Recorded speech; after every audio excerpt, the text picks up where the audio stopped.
Welcome to XYPN Radio, where your host Alan Moore brings you into a community of fee-only financial planners who want to profitably and successfully serve Gen X and Gen Y clients. If you're ready to get the knowledge you need from leaders in your field, learn from forward-thinking advisors, and take action on your own goals, XYPN Radio is the show for you. Here's your host. Hello, and welcome to this episode of XYPN Radio. I am your host, Alan Moore, and I am incredibly honored that you have chosen to join us today. If you are a frequent listener, today's episode is just a little bit different, so I'll go ahead and give you a heads up. Today is co-hosted with XYPN co-founder Michael Kitces, which we have done co-hosted episodes in the past, but this one's a little angry in a good way. So an article went out just a week or two ago, basically saying that Gen Y and Gen X don't need financial advice, and Michael and I just couldn't help ourselves. So we decided to come together and chat about the article, as well as a rebuttal article that we wrote, and just kind of give our views on why financial planning is important to the next generation of clients. So again, the format today is just a little bit different, but we thought it would be a fun change of pace. So definitely let us know what you think. This month's shows are brought to you by BettermentInstitutional.com, the advisor-branded digital platform that automates the operational side of your business and lets you do what you do best, advise clients. Schedule a demo at www.bettermentinstitutional.com, and you can also listen to our interview with Steve Lokshin, the co-founder of Betterment Institutional and the platform's first advisor client, at www.xyplanningnetwork.com/16. All right, without further ado, let's kick it off. Here is Michael Kitces and myself talking about financial planning for the next generation. Hey, Michael, welcome to this episode of XYPN Radio. Thanks for being on today, man. Thanks, Alan. It's great to be here. We sort of co-host this thing from time to time. I guess that's true. I feel like I need some different intro. I'm in no man's land, right? So a lot of people who listen to this podcast regularly have heard me on several episodes. I'm obviously your partner for XY Planning Network. I feel like I'm more plugged into this than just like random Welcome to the guest. show. Yeah, Welcome that's to fair. the show.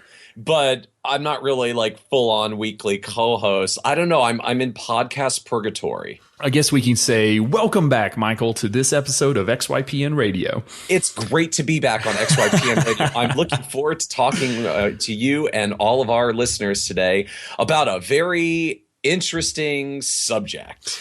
Yeah, you know, if you've been to any industry conferences lately and you hang out with Michael or I, it's kind of fun because we get this one question all the time. And that is, what financial planning do you do for young clients? Hear it all the time in a really inquisitive manner. Pretty much every time I speak or have a conversation about working with Gen X, Gen Y, there's this kind of underlying confusion about the work that we do. Michael, are you getting those same questions? Oh, yeah, I hear it all the time. Just this world where we've gotten so accustomed to making financial planning about kind of all things retirement planning and accumulating portfolios towards retirement or liquidating portfolios in retirement. I hear this all the time. Like, well, young people don't really have big account balances yet, and they're a long way from retirement. So what advice are you giving them? What work are you doing with them? And they're absolutely right that some of the work that traditionally financial planners have been doing for their clients is not necessary for Gen X and Gen Y. So a few days ago, so this would have launched, say it went live September 30th, FA Magazine, Financial Advisor Magazine, published an article with basically an interview with a planner out of, I believe, Florida. Is that right? I actually don't see this in front of me, but which the title of the article was Millennials, Advisors, They Don't Need Each Other. So millennials being Gen Y, and this article goes on to talk Gen X. And so we were trying to figure out how to go through this, but I think we're just going to have to read the article. And I will tell you that I have a little bit of stage fright reading articles in public. I was homeschooled my whole life. And I didn't know that apparently, like in school, you have to read in front of other people. And so I only read to the dog, you know, our golden retriever Blossom. So I didn't know you did this. Well, so, Alan, if it helps, since I'm someone who has a little bit of experience, like reading things in public, because you know I have really wordy slides that I read every time I do a presentation. Very true. Would you like me to actually? I'll jump in. I'll read the start article. It. And if I get nervous and start tripping over words, then we can tag out here. Okay. So let's just start at the top. Worried about attracting millennial clients? Forget them. Thinking about Generation X? Hold your horses, says Melody Jug. How do we? Jug. I have to confess. Sorry, Melody is someone who has a hard to pronounce last name as well. My sympathies. So Juge. I'm going to say let's go with Jug. Melody Jug, a retirement planner who says that most Americans under the age of 50 have no need of financial advice. Of course, Jug, president of North Carolina-based Life Income Wealth Management and advisor at Hybrid RIA CoreCap Advisors, has never had any qualms about going against the grain during her 34 years of industry experience. If someone calls me for advice, that's what I tell them, Jug says. Everyone I work with is over 50. My industry wants me to say that everybody needs an advisor, but I don't think they do. By trying to push services on Generation Xers and Millennials that they might not need, advisors risk causing more harm to the financial services industry image, Jug says. The industry is at a point where no one trusts it anymore, Jug says. It's all about numbers and assets under management, but we forget that there are lives on the other side of those dollars, which I think is a really interesting comment that she makes there. Yeah, we'll come back to that part. Young people shouldn't be burdened with the cares of financial planning, Jug says, unless they've accumulated a certain amount of wealth. Why do you want to have a 20 or 30-something man or woman who is full of life, creativity, and forward thinking to be focused on the end of their lives, Jug asks? In most cases, savings should simply be automated and out of mind. Encouraging millennials and their counterparts to find advisors may harm their ability to save. Advisors aren't free, Jug says. When people are in their 20s and 30s and just starting to earn money, why would we want them to spend 1% to 2% paying for an advisor when they should be accumulating? Instead, Jug says that young people should be encouraged to take a do-it-yourself approach, contributing enough to a 401k to ensure an employer match, and placing the rest of their savings into a Roth IRA using an actively managed, no-load mutual fund at its core holding. We're going to skip a little bit here where she gives her opinion that index funds don't work. And towards the bottom, say, during the accumulation phase, millennials and their Generation X counterparts won't have enough investable assets to need financial advice. Everything they need is already online, Jug says. They don't need to pay fees or commissions for a lecture on how things work. Roth IRA rules are online. They can access the investments online. If they want to have $1 million or more for retirement, all they need to do is put $150 a month into a mutual fund account and let it grow. However, depending on their career and success level, financial advice might be appropriate for some younger Americans. Sure, at some point when they have amassed hundreds of thousands of dollars, young people might want to find an advisor, Jug says. For most young people, though, that money gets spent. They need a house, a new car, they get married, they have a family. They're not holding on to enough non-retirement assets to justify the cost of advice. Well, Miss Jug, thank you for this article. And I mean this seriously. This is a highlight of the broken opinion of financial planning coming from our industry. This is the highlight of why our industry has never become a profession, because we're the only profession that sits around and talks about how rich you have to be before we'll work with you. Can you imagine going to a doctor and them saying, "Oh, sorry, you're not quite, old enough or rich enough for us to work with you. So go figure it out for yourself. Go to WebMD, get all the information you need. And when you're old and rich, you can come back and work with us." It's just, unfortunately, I think this is systematic of the planning profession, but wow, what an article.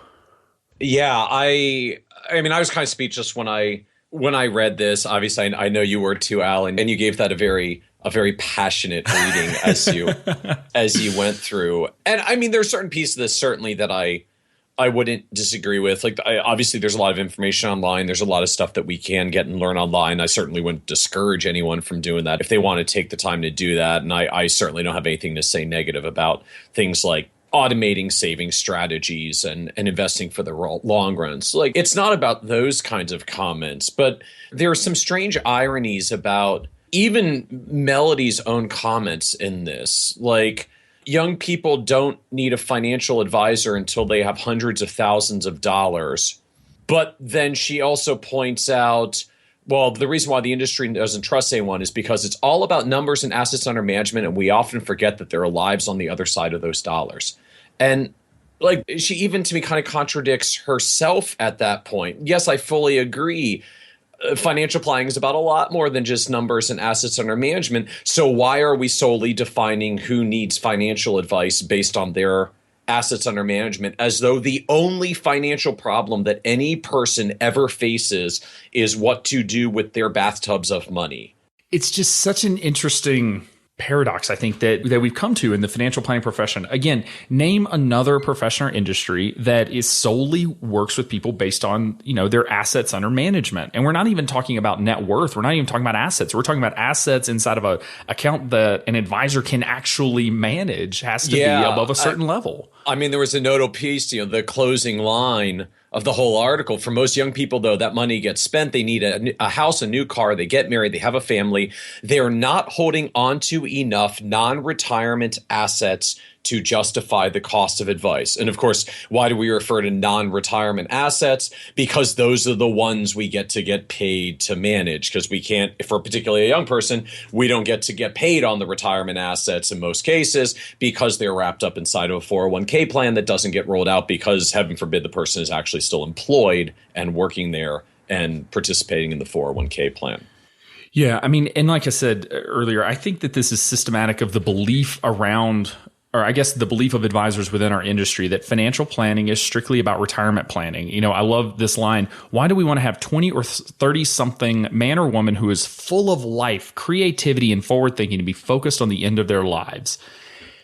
When did financial planning become about retirement, and death? When did it just become about the end of our lives? What about the life that we're living now? And when did financial planning become so boring that we had to say someone who's full of life and creativity and forward thinking, we don't want them to be involved in it because it's going to suck the life out of them and make them non-creative and boring? I don't understand. Yeah, I'm like, this just kind of felt like a very depressing version of financial planning, as though literally this choice is you can be full of life, creativity, and forward thinking, or you can do financial planning. Wow, I wouldn't want to do financial planning if that was my choice either. But again, so coming at this from the other end, so we're kind of picking on Melody and some of the lines and statements that she made, but I want to turn this around in terms of okay, it's easy to shoot at other people, but what exactly are we advocating? So at least for me, what would I advocate? So Melody kind of says it again in her line at the end. For most young people, though, their money gets spent. They need a house, a new car. They get married. They have a family. So just curious, Alan, for your world, have you ever bought a house or gotten a place to live? Oh, man, I've bought a couple houses and sold a couple houses. So were there any financial ramifications to that decision? You mean whenever I drained my Roth IRA to put all of that money into an investment property? Yeah. Yeah. So when you got a car, when you got your RV, were there financial decisions associated with the purchase of your car? Of course. What about you've been married? Any financial decisions associated with getting married? Getting married, and while you're married, and combining finances and learning how to manage all that, it's huge. And now you have a little one. You have Ridge. Ridge is just over 1. Yep. So starting a family, having a child, any financial decisions related to that? No, with kids come no financial sacrifices or decisions whatsoever. So that's good. So it hasn't even impacted your household budget. It didn't change anything about your spending patterns or where your dollars go. Spending, how much money I make, because the way I focus my time and energy as a small business owner gets changed. It affects everything. Yeah. And so obviously the point here I'm going for this, every single thing that Melody listed as reasons why people don't need financial advice because their money's going elsewhere are all money issues that require financial decisions and could probably be aided by advice, right? But young people don't need financial advice when they buy a house because no one in this country has ever accidentally bought a house they can't afford. That's never a problem.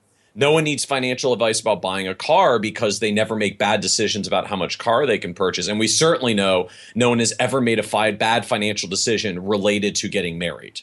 Yeah, it's kind of one of those things that I look at the decision to buy a house and I think half of my job as a financial planner is talking young people out of buying a home. Yeah, well, welcome to today's modern world, right? Right, and it's a different conversation. So yes, buying a home is a decision that needs to get made, but there are a lot of times where I'm trying to talk clients out of doing something really dumb, whether buying a house at all, whether or not to buy a big house or a little house in the suburbs or downtown. There's so many pieces that go into this conversation around buying a home that, I saved clients tens of thousands of dollars with an hour-long conversation to really hone in. I distinctly remember a conversation I had with a client where they said, we can afford a $250,000 house. And I said, well, how'd you come up with that number? And they said, well, we typed in $250,000 into a mortgage calculator, and the mortgage is the same as my rent. Oh. And so that's interesting. So I pulled up the mortgage calculator they had used, and sure enough, principal and interest was the same as their rent. And I said, well, fantastic. Couple things missing here: property taxes, maintenance. Where are we going to put these pieces? It's a little bit bigger, so we're going to need more money for utilities, insurance. What about all these other pieces? Come to find out, it was almost double. Whenever you added in the other pieces that go into buying a house, it was almost double what they were paying in rent. And it was just like eye-opening for them. So This is a conversation that within 30 minutes helped them avoid a really, really, really bad financial decision, because they were going to buy twice the amount of monthly payment that they thought they were going to buy. Yeah. And I mean, this spans across the spectrum, right? In some ways, I feel like it even gets worse as your income rises, because basically our like very debt-driven world basically tells you the more money you make, the more debt you can take on to buy a whole bunch of things that you can't actually afford except for the debt financing. And people bury themselves under it and then spend a whole lot of time digging out, which of course is particularly sad for young folks who probably spent the past 5 or 10 years digging out of a bunch of student loans and credit card debt, only to then rebury themselves in automobile loans and mortgages. So like at least it's debt with better terms than their credit card, but still kind of out of the frying pan into the fire. Yeah, I mean, if a student graduates with $100,000 in student loan debt, we go, oh my gosh, what a bad decision. And yet they have a lifetime of higher income earning potential to pay off that debt. Somebody gets a $100,000 mortgage and we think, nah, whatever. That's fine. You got a house. Yeah. Like it's no big deal. Fortunately, all of those debts can be paid off by reading information online with the internet. The same way that WebMD has totally replaced the need for doctors, the internet and financial, I guess, blogs and education has completely replaced the need for financial advisors. For anybody listening, we're being very sarcastic here. Yeah. Well, and I mean, it's not to say that there won't be people that do just kind of go online and do it themselves, right? There's always been a do-it-yourselfer segment. I can easily make the case for a lot of Melody's clients, like, go out there, buy a bunch of index funds, set up a systematic withdrawal that sends you a check, automate your rebalancing once a year, and like you don't need a retirement planner because you can just buy a managed payout fund and you don't even need an advisor. And certainly I don't believe that. I have a firm that works with retirement clients in retirement as well. There's a lot more stuff that goes into it. But yeah, there will be a few people that just spend their time online reading and researching and doing this stuff because they're inclined to do it themselves. And more power to them. I hope they don't make any huge mistakes. Fortunately, there is a lot of good information out there. But not everybody wants to do that. First of all, not everybody just even has the inclination skill set to do that. But also not everybody wants to do that, right? Some people are quite happy to say, hey, I would actually just rather hire an expert to tell me what to do and help me figure this out than to spend the free time that I wanted to spend with my kids reading stuff online about Roth IRAs. See, and I would actually take that a step further and disagree with you a little bit on that, because as financial planners, and Carl Richards would say this is probably stealing from him, we don't manage investments, we manage behavior. Even financial planners, those of us that have years and years of education and all the credentials and the degrees and years of experience and seeing clients make really poor choices and helping them, through those situations, even we make really stupid financial decisions. Even us, the group of people that should know better, even financial planners need their own planner for a host of reasons. So for anybody that says like, oh no, they can just do it themselves by going online, I think that's really, really shortchanging what financial planners do. And I will say this, and this is kind of a pop shot, and I'm sorry, Melody, but looking at the website, for somebody who sells a lot of index annuities, clients may be better not working with an advisor that's selling these types of products because they're not getting advice. This is not an advisor. This is a salesperson that has a sales pitch for a particular product. And I think that's where the real danger comes in, is when we confuse financial planning with product sales, and when we confuse financial planning with retirement and investments. And we basically have, for lack of a better term, we've bastardized what financial planning can be. Yeah, I agree. I mean, at the broad level, like the point here, financial planning is financial advice about the broad range of things that we deal with throughout our financial lives. And certainly when we get to retirement, there's kind of a list of certain issues that you've got to deal with, from how much do I need and how much am I going to spend and how much can I afford to spend and what products do I need to fill out my portfolio, whether they're in investments or annuities or otherwise. And we've got Medicare decisions and Social Security decisions. But like we have lots of financial decisions throughout our lives. And again, like Melody illustrated them here, financial decisions around buying a house, buying a car, getting married, starting a family, never mind that whole like career thing, which it turns out impacts your financial success in the long run. And all of these have behavioral components. All of these have knowledge education issues. All of these have financial decisions that need to get made. And all of them, at least for some subset of people, are certainly going to be benefited by financial advice. Now, you're going to pay for it differently. And I think this is actually part of the indirect point that Melody's article makes. And I think that a lot of the industry struggles with way beyond just what Melody wrote here. This idea of, all right, well, maybe some of these young people could use a little bit of advice, but since they don't have enough for non-retirement assets to manage, there's no way to give them advice. Yeah, and it's such a great point because I hear this all the time. How do you make money? How can you profitably work with younger clients because they don't have assets? And, when I started my firm, I realized the same thing. People told me the same thing of, hey, you can't work with younger clients because they don't have assets. And what they meant was AUM doesn't work for younger clients because AUM only works if you have a certain amount of investable assets. And they are absolutely correct. That's not a client problem. That's a fee structure problem, and one that we are finally seeing people fix.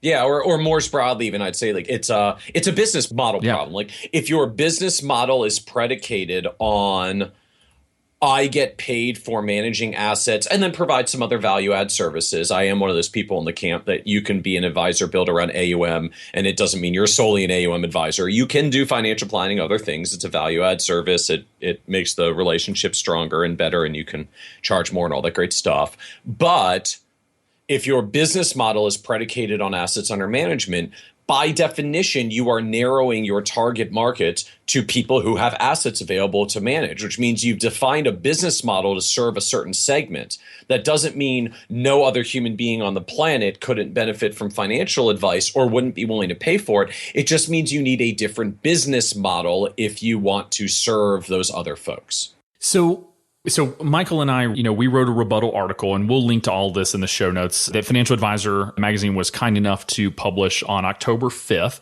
And it's titled Advisors Criticize Peer for Saying Millennials, Gen Xers Don't Need Advisors. And some of that we go through. Michael stripped out some of my passionate response and made it a little more professional, which is what Michael, his entire job is. Slow you down and filter you. I was kind of scared when you were going to read Melody's article. That was the other reason why I tried to kind of butt in and say I'll read it, because I wasn't entirely certain about where you were going to go with that. But truth be told, like Alan is getting more restrained. For those of you who are listening, I didn't have to like cut it out and make him reread it 3 times where you only actually hear like the 3rd edited version after he tuned down. He was, I think, very reasonably respectful in delivering his passionate reading of the article. And honestly, part of it is because I don't want to pick on Melody, because I think that she is simply a product of an industry that has refused to move past assets under management, has refused to move past this kind of basic old school understanding of what planning is.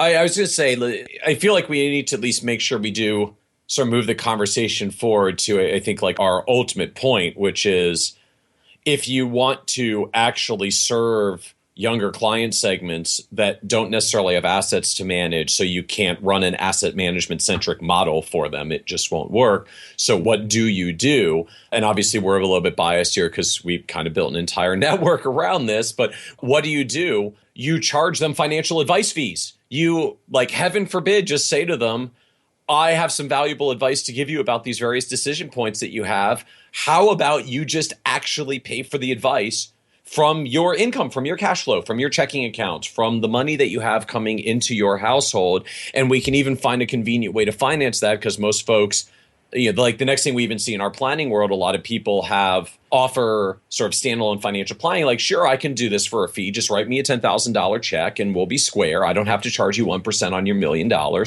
And of course, young folks don't necessarily even have the capacity to write large checks. But what they do have is cash flow management, and what they do have is ongoing income. And what that means is what they are able to do is pay for ongoing advice on an ongoing basis. And that's sort of the fundamental reason why we champion this sort of monthly retainer, monthly fee model as an effective means to serve young people. So like, how do you give these folks some advice that you can connect with them on? You give them ongoing financial advice and you charge them $100 a month or $150 a month or $200 a month, whatever segment or level you're going to. And at that point, probably landed, I guess, depending on exactly where they live, you probably landed somewhere slightly above their gym membership, but below their cell phone. Unless you do CrossFit, in which case it's way cheaper to get a financial planner. Yes. So there you go. And I mean, that sort of makes the point, right? Like, even the world, like, Alan, why do you pay so much money for CrossFit? Don't you know there are workouts you can look up online? Absolutely. CrossFit.com has a workout every day. And you know how many of them I've done in my lifetime? None.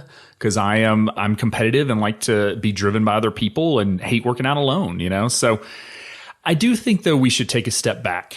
And advisors ask me all the time, oh, so monthly retainers, like, so I should do a monthly retainer. It's like, well, maybe. Who do you want to serve? Who do you want to work with? If you tell me you want to work with retiring clients, then I'm not sure that monthly retainers are necessarily the best business model for you. If you say you want to work with professional athletes, I don't know. Maybe you want to work with, recently divorced women. There's a plethora of options out there, and you have to really say, who is it that you want to serve? And what's going to be the service model that you provide them? And I think that this is where there's a lot of confusion around the type of planning that we do for younger clients. But what's going to be the service model? And then what is the best way for them to pay you?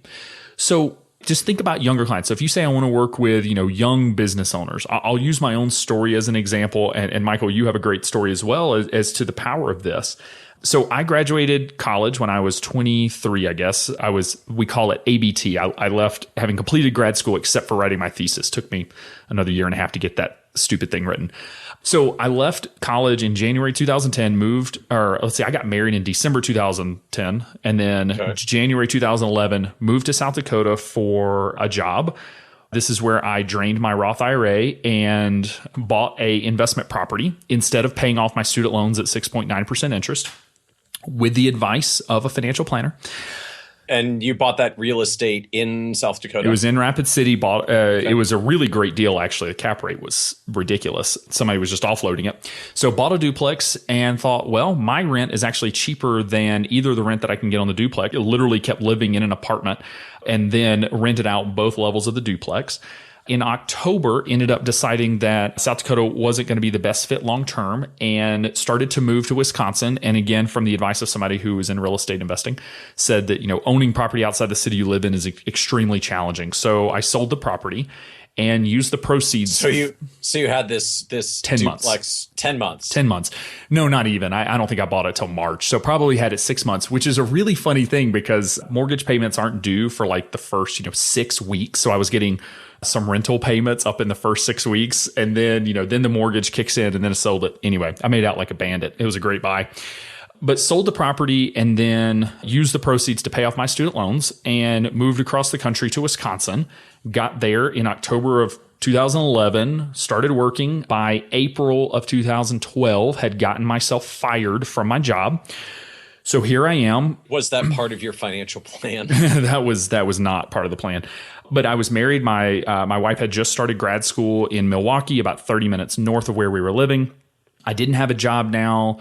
What do I do? So ultimately decided to found my own RIA, Serenity Financial Consulting, moved up into Milwaukee, started that RIA, got the thing off the ground, and then over time decided that I wanted to move out to Montana because that was kind of my dream. In this time, I started a business and that business did not make it, ended up selling to my partner at the time.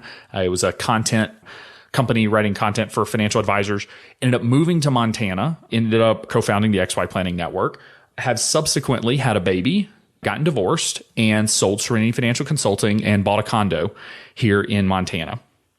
5 years, this is where we're at. Not even 5 years. Countless. I was actually trying to like make little hash marks, like the number of different financial decision scenarios where like maybe having a trusted advisor might have been useful and relevant. And like I stopped counting after a dozen because you kind of drilled the point. Just kind of kept going. By then. But I think there are actually a couple of interesting things that get illustrated in that story. Like one, just sort of the reality when we're getting our lives going in our 20s and 30s. There's a lot of change. There's a lot of stuff that happens. And I think that's true in general. It's probably only accelerated by the fact that, all the data we have that younger folks just tend to be more mobile. They tend to be more mobile around where they live. They tend to be more mobile around their jobs. They don't work in one job company for 10, 20, 30 years the way that prior generations did, at least more commonly did in the past. And so that, to me, that actually makes a few points. Like one, there were all sorts of pieces there where someone might have benefited by having a financial advisor. Like, thank goodness I have an advisor that, I can call anytime I want because my $150 a month gives me access to them in the same way that like I pay my health insurance and pray I never have to go to the doctor more than once a year for my checkup, but I pay the money because I know the doctor's there when I need it, him for me. And I think the same thing is entirely true of financial advice monthly retainer models. And the reality, because the other thing I hear often is like, okay, so what's going to happen? I'm going to charge some younger person $150 a month and we're going to get them set up for their financial planning situation. But then after 6 months, like we'll get them the term life insurance that they need and we'll set up their automated savings. And then there's really nothing more to do. And I don't know why they would keep paying the advice. And the answer you just illustrated with your story, like, I wish my life was so stable that once I actually just set up an automated savings plan, I never had another major financial decision to make for the next 5 to 10 years. Now, again, I think this is one of those pieces that we sort of unwittingly overweight the experience that happens in sort of today's retirement planning centric world. Because frankly, when I look at what happens for some of our retired clients, stuff really does kind of stabilize. Like they go through the retirement transition, they decide where they're going to live. We kind of get a set standard of living. We allocate the assets and do the stuff. And there's actually not a ton to do once they get there until basically there's like a major health event or some other major life event. Grandkids are born and we want to move there, or a spouse dies or something along those lines. But short of those sorts of like major life events that don't happen terribly often at that point, there's just not necessarily as much going on. Life really does stabilize. And I think, frankly, that's one of the reasons why the industry sort of focused around an assets under management model in that segment. A, because the dollars are there, and B, because even when nothing else is going on, there's still a pot of money to manage to which you can hopefully provide and add some value. And so that kind of justifies the ongoing in a world where there's maybe not necessarily a ton of other ongoing advice stuff. Like you got your Medicare, you got your Social Security benefits, you're getting your ongoing payments, you got to do your RMD once a year. Like life kind of gets simpler until someone has a health event. But when you get to the younger side and we're buying houses and then we're buying other houses and then we get jobs and then we lose jobs and then we get other jobs and then we get fired from jobs and then we start businesses and then we sell businesses and then we start other businesses, which we're increasingly seeing amongst younger folks. A lot of the research is showing now millennials are a very entrepreneurial generation, and Xers are to some extent as well. And all the people that are going through their 20s and 30s, like what we know from the research is that's actually the stage when your income grows the most and you go through the most income fluctuations. People in their 20s simultaneously have the highest average income growth of any point in your career and the highest risk of unemployment at any point in your career. So they're very volatile in both directions. And all of this just comes back to this fundamental point that there's all sorts of advice that you need when you're going through these stages. Having access to a financial advisor, particularly when you don't even know when you're going to need the advice until life happens and then it's time for the advice. Thank goodness I have a financial advisor available, is an incredibly good fit between younger folks. And we keep talking millennials, but I think this spans 20s, 30s, and 40s. Agreed. So we'll call this Gen X and Gen Y. there's a huge amount of opportunity for delivering advice and having a model to serve people in that space. But yeah, it's not going to probably be an AUM model, or at least not entirely. Maybe you'll blend it because they're going to accumulate some assets as they go. But yeah, if you're going to do a purely AUM model for people who just have dollars tied up in a 401k and not necessarily a huge amount of them yet, this isn't going to work very well. But that's not the only business model. I think that's the point. I saw some research recently. What is it, like over 90% of advisors are AUM centric now in the fee only space? Do you remember those numbers? I don't know the exact number, but yeah, I mean, it's the dominant fee structure. Between doing the AUM model or selling investment products that ultimately pay you some trailing 12B1 fee or annuity trail or something else. Yeah, I'm sure it's sort of dominatingly AUM centric right now, and there's money and a means to pay. Like I can't blame the industry for this is like the Willie Sutton thing. Like, why do you keep doing the AUM model so much? It's where the money is. So I get it why so many of us have gone there, but frankly, to me, that's also the other reason why I'm excited just around the potential of expanding the financial planning pie, because frankly, we've all gone to the same model serving the same subset of clients. Like, there are hundreds of thousands of us that are all competing for the same maybe 10 to 15% of the population that has enough assets, and just the subset of them maybe who are old enough to be close to retirement, because we tend to have retirement-centric businesses. And 90% of advisors are competing for the same 7 or 8% of the population that actually has assets, is approaching or in retirement, and is going through this process. And the entire remainder of the world is completely wide open to make a giant blue ocean non-competitive business because no one else is doing it, just by rolling out a different business model, and then going through the second part, which is actually coming up with a service model that's relevant for them. I mean, if you roll a thing out that says hey, I'd be happy to work with young people for $150 a month and we'll give you portfolio advice anytime you want it, they're still not going to pay you, because no one wants to pay $150 a year to get annual portfolio advice on their $12,000 401k. So it's not just about rejiggering the business model. You need to actually have the expertise on the issues that are relevant for young people. So you need to be knowledgeable about student loans and why you wouldn't actually consolidate student loan debt because of some of the federal programs. You need to know how credit scores actually work and get built, which I find even a lot of us advisors don't actually know that well, because all of our clients tend to be affluent with good credit. So we don't actually have to spend all that much time there. And we don't actually know any more than the average consumer knows by looking up a couple of articles, by typing credit score into Google and reading around. And so cash flow and budgeting advice and just all the things that are really relevant for younger folks. And there's a lot of them. Your story of the past 5 years, I think, illustrates it so well. But it is a different subset of knowledge and topic areas than what we're traditionally used to, not the least of which is the biggest thing we can give most young people advice on is career advice about how to earn more money, because that's actually the biggest financial asset they've got, the income they haven't earned yet in their career but are going to. And that's kind of the opposite extreme, right? If there's one thing I don't have to worry about giving my retired clients advice about, it's how to get a raise in their next job. Income. Yeah, you bring up a couple really good points that I want to highlight. One is compound interest is a beautiful thing. And little decisions that you help a client make, small nudges when they're in their 20s, have incredibly huge compounding effects over their lifetime. Helping them negotiate a little bit bigger of a raise when they're 26 years old has compounding effects for the rest of their career, because every single salary negotiation then is based on a higher number. Huge effects. Helping them go from 3% to 5% saving into their 401k.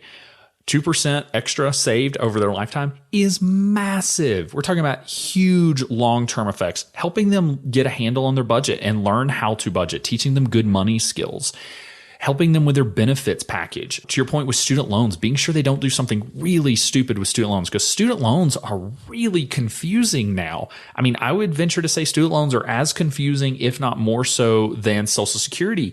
And bad decisions with student loans have a lot worse impact than bad decisions with Social Security, because it's going to last a really long time. So being an expert in these different areas is so important. But, we have the ability to have such positive influence in the lives of our younger clients that I think it's remiss. I think we're remiss to say that, that you can't do planning for younger clients. I think the other piece here too that's really important. I'm trying to think the best way to put this. Be diplomatic. Be diplomatic. Sorry, right? I just had to put that in. Not knowing what's going to come out of your mouth next. We can say, audio editors, give us an edit here. No, advisors will always say, what kind of financial planning do you do for your clients? And we can go through all this. But the short answer is, what a lot of advisors want to do is they want to take the existing service model and the existing fee structure, and they want to say like, a younger client doesn't really need my complex retirement planning, and they don't really need my high level investment, active management strategy because they only have $5,000 in a Roth IRA, and they don't need this, estate planning for folks that have a taxable estate. So we'll just kind of trim it down and provide this, this kind of trimmed down, I call it the Happy Meal version of financial planning. It's like, you're not big enough for the big fry and the big burger, so we'll make, small burger, small fry, throw in a toy and make it kid friendly. Yay. And that is not financial planning for Gen X and Gen Y. If you don't hear anything else from us, like picking on this article and kind of ranting about this, I want you to hear me say, if you want to serve younger clients, it requires an entire rebuild of your service model.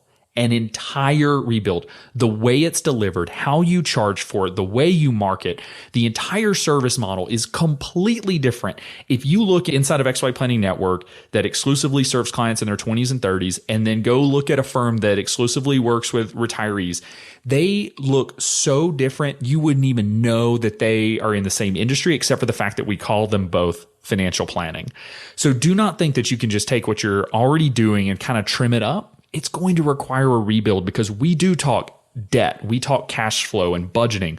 We talk employee benefits. We talk student loans. We talk careers. We talk side hustles. Some people talk credit card rewards because some advisors are able to save their clients $3,000 a year on travel by teaching them how to hack with credit cards. That's a huge benefit to younger clients that maybe the older clients don't necessarily need or want to mess around with, and yet they're saving them a ton of money. So the conversations are just so vastly different. And it's worth noting. I mean, I think that goes right to the point of like, what are you doing to help these people financially make the money? Like, there's one right there. Effective use of not just credit card debt and debt management, but something as straightforward as how to optimize your spending around your travel habits in order to get back a couple $1,000s in, credit card travel hacks. Like, $150 a month is $1,800 a year. So like hiring my planner, if all they do is give me some travel hacks around credit cards and show me how to actually do it, I'm getting a, 60% ROI in a single year on my financial advisor? On just the travel hacking. So yeah, and if you're not into travel hacking, that's fine, but who's your target market? For our advisors that work with world travelers, that's a huge value add. For our folks that work with new parents, maybe not so much. Maybe the money comes in, helping to evaluate daycares or understanding the different childcare providers that are out there. Wait, Alan, so you're saying like you might actually have to target your market further than just saying I specialize in the 80 million people under the age of 34? I would venture to say that's a good call. Okay. All right. Just wanted to clarify because, I beat the niche drum often, so I wasn't entirely clear. Like, is 80 million millennials a valid niche? For our listeners that listen to every single episode, you're going to get so tired of hearing the word niche and ideal client from Michael and I, because we're both very passionate around this. And again, back to my earlier point, if you come to me and you say, Alan, and this happens to me all the time, Alan, what's the ideal fee model? I say, well, who do you want to serve? Because if you serve young professionals, the ideal model is somewhere between $100 and we'll go with $1,000 a month. You need a really, really big range because some people are going to need $100 a month of service and some people are going to need $1,000 a month of service. And if you should manage investments, well, I guess you have to because some people need that, some people don't. Should you use a platform like Betterment Institutional that streamlines it, or should you use a traditional custodian?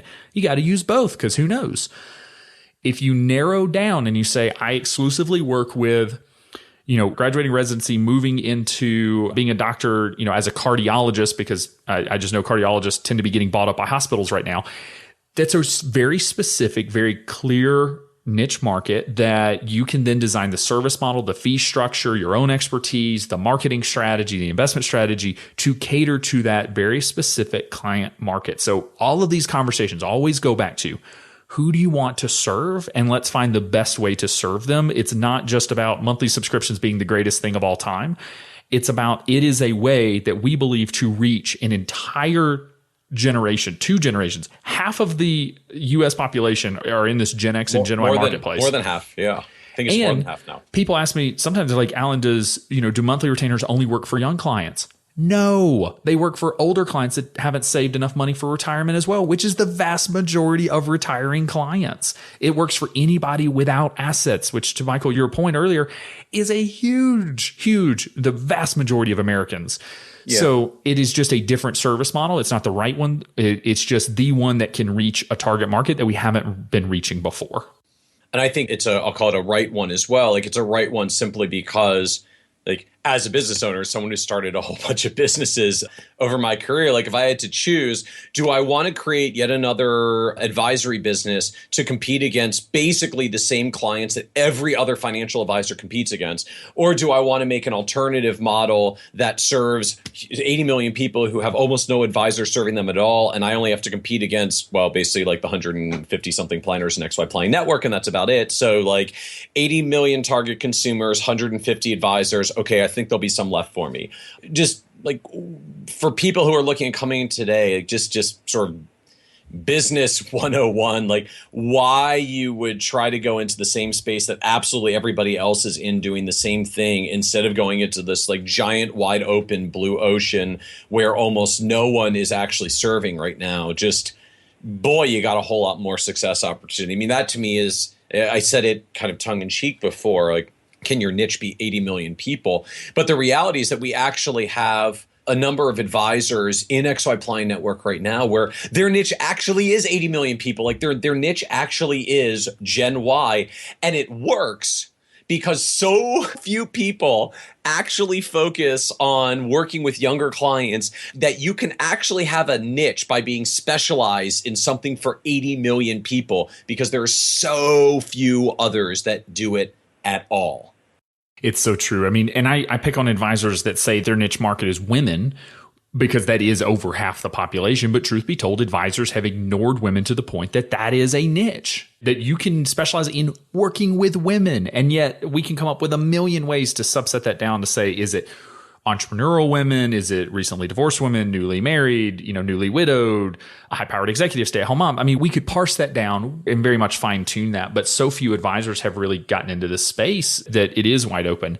And now, kids, you and I disagree a little bit on this, but in terms of the AUM model in general, and I'll pick on AUM for a second, and that is when I talk to advisors at conferences, I'm trying to think if I've had a conversation the last couple of years when an advisor has said, I'm not making enough money. Most advisors, particularly in the fee-only space, are killing it right now because what have been our market returns since the bottom, like well over 100%. Revenues are going up. Margins are super high inside of planning firms. We live in a very high margin and honestly low work business. And that's just financial planning. It's a great business to be in. But anytime I look at an industry built on and predicated on really, really high margins, I start to get nervous. And I'm not going to say it's the robo-advisors. I'm going to say technology in general. I'm going to say that education to consumers and an influx of more advisors coming into the scene are going to start cutting into those margins. High margin businesses don't live forever. They never do. True. Basic economics.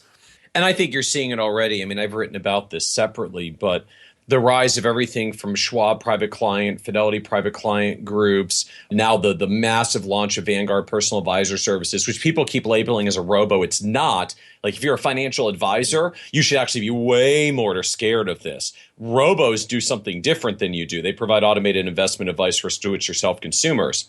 Vanguard has launched an actual comprehensive personal financial planning model plus assets under management, and they're charging 30 bips because they're freaking huge and have a ton of scale and the ability to do things that most of us don't, not the least of which because they manufacture and distribute their own financial product. They make mutual funds and ETFs. And so they have a natural monetization model that advisors don't because we don't actually produce our own products. So I think that's actually where you're going to see some of the margin pressure and competition start coming in, this dual scenario where we actually find ourselves increasingly in competition with the asset managers we used to put in our portfolios because they've realized this business model is so good, they want to do it themselves at the company level. And then coming from the other end, Yeah, some robo platforms are at least going to commoditize the most basic version of asset allocating portfolios. If you just got paid 1% to gather assets and do nothing more, you're going to be in trouble. And the ultimate response to this is, well, you have to go deeper on your financial planning services and add more value there and get focused into a niche and build that way. And I think advisors can definitely survive and still thrive that way. But now you need more training, more education, more experience, more staff who has training, education, experience. Those are more expensive staff members. And then once again, the margins start getting squeezed and compressed in a little bit more from that end as well. I guess to kind of wrap this back around, because we're kind of rabbit trailing off onto, the changing industry. And I think it does come back to this article from Melody saying, the financial planning world is changing, and so many older advisors are kind of stuck in the way that planning used to be. And I hope Melody does great work for her clients, and her clients are lucky to have her, and that's awesome. And she can focus on that client market because retiring clients with assets need an advisor as well. But if you are a young planner out there and you're asking this question of like, can I serve younger clients as a young planner? I will tell you from experience that people are going to hound you. They're going to make fun of you. They're going to look at you like you're crazy when you're at a planning conference and you say, yeah, I want to work with clients in their 20s and 30s and I want to charge a monthly fee. They're going to look at you like you're insane because you are not just changing the service model up a little bit. You are literally having to rebuild the way that we have done financial planning for 30, 40, 50 years now. So be encouraged that there actually are some of us out there that are in this marketplace that are trying to shake up the industry. And we don't have to change the industry. The industry will do what it does. You can just sit down and say, hey, who do I want to serve? What is the group of people that I want to serve? And if those are young clients without assets, there's a business model for it. If it's young clients with really high income and high levels of debt, you can do that. If you want to work with Olympic athletes, you can do that. There's really no subset that you can't go after. And there is a business model to serve them. It just may not be AUM. Yeah, I mean, ultimately, because people ask me this a lot as well, how do I sort of pick a target market or a niche? How do I even know if I'm picking the right one? The most basic level, all you really need is some group that has some capacity to pay you by some means. So frankly, I don't have a business model for serving the poverty-stricken homeless. Monthly retainer will not work. They just don't have cash flow or assets or income necessarily. And if they don't have any of that stuff, they're going to kind of be out of luck. You're not going to be able to work with them in any way. But there may be grant programs that can provide funding. I actually was talking to an advisor recently that the funding's just coming from a different place, and they're going to build a business to serve lower income. We have an advisor that specializes in working with missionaries. If there's a target market that you can't make money off of, or so they said, it would be missionaries making a very good business out of it. Yeah, it just ultimately comes down to, right, if you want to build a business, you need some service you're going to deliver them, and you need some means to get paid for it. And frankly, the sky's kind of limit, I suppose, on the creativity of how you're going to do that on both sides. How are you going to what services are you really going to give them? And of course, the more focused you are on a particular clientele, the more unique and customized service you can give for them. That's why we pound the table around niches. And then how are you going to get paid for it? If they're not going to have assets, don't run an AUM model. If they don't even have income, find a grant for it. As you pointed out, you need to wed together a means to get paid and a service to provide them. But please, if there's one thing you take away from this podcast, it's just to recognize the point that AUM is not the only means of getting paid. It's actually a fine one for people that have piles of assets. I'm actually an advocate for the AUM model for serving people that have piles of assets that need to be managed and need more other advice as well. But at the end of the day, that's a relatively small segment of the total market, of the total population that's out there. And I'm one of those people who have said, I don't think the retainer model is likely ever going to take down the AUM model. But the AUM model in the long run may be a tiny niche that's used for high net worth folks, and everybody else just pays fee for service for financial planning advice in a wide range of models that reaches a much wider range of consumers, most of whom have no financial advisor now. So if you make a model for them, your competition is zero. I think I've said this on the podcast before. If I haven't, then I'll go ahead and reiterate my prediction that within 10 years, whenever we run those industry surveys, retainers, whether it be monthly, quarterly, annual, fee for service will be the dominant fee structure, in my opinion, in the financial planning space. And AUM will be a niche to work with to provide investment advice, investment management services to the affluent. So we'll see if 10 years is the right answer. Some people say 20 or 30. Some people say shorter, but I'm going with 10.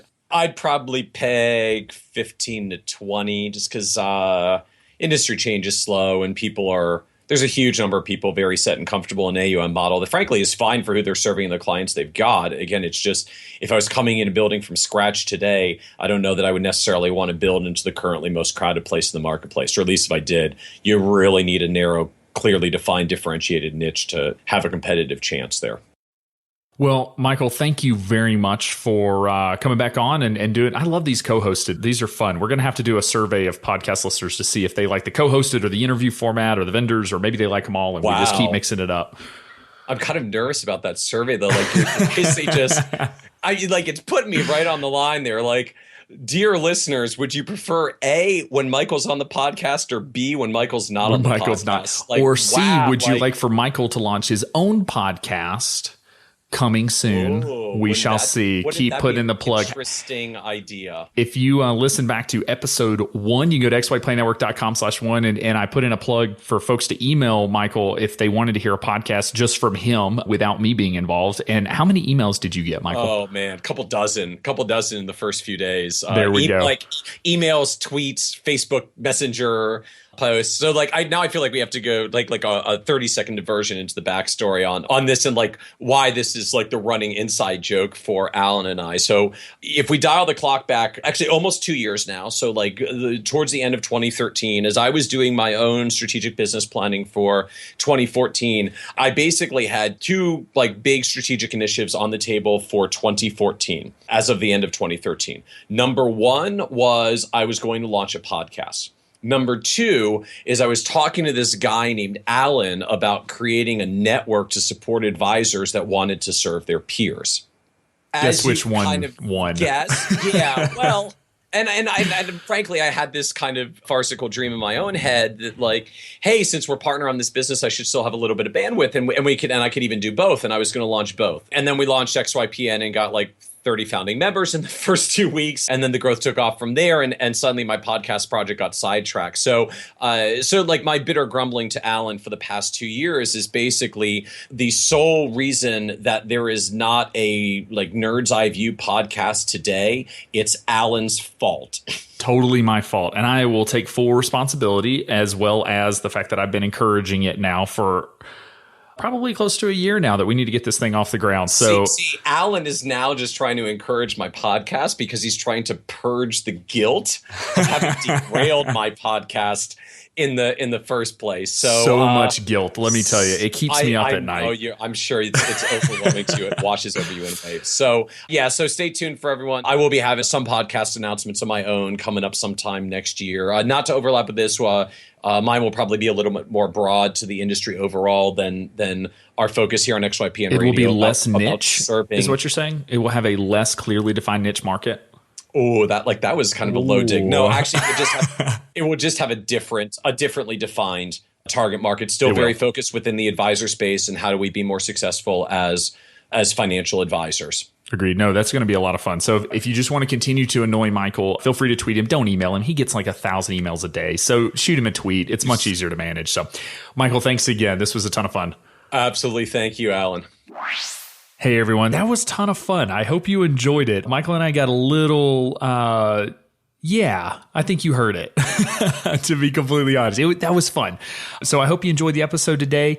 Definitely check us out at XYPlanningNetwork.com and be sure to join our VIP community at XYPlanningNetwork.com/VIP, where you can interact with Michael and myself, as well as many of our members, previous guests, sponsors, and the like. So definitely check it out. And thanks so much for joining us today. This month's shows are brought to you by Betterment Institutional, a leading technology platform helping advisors scale their practice, improve their client experience, and save time.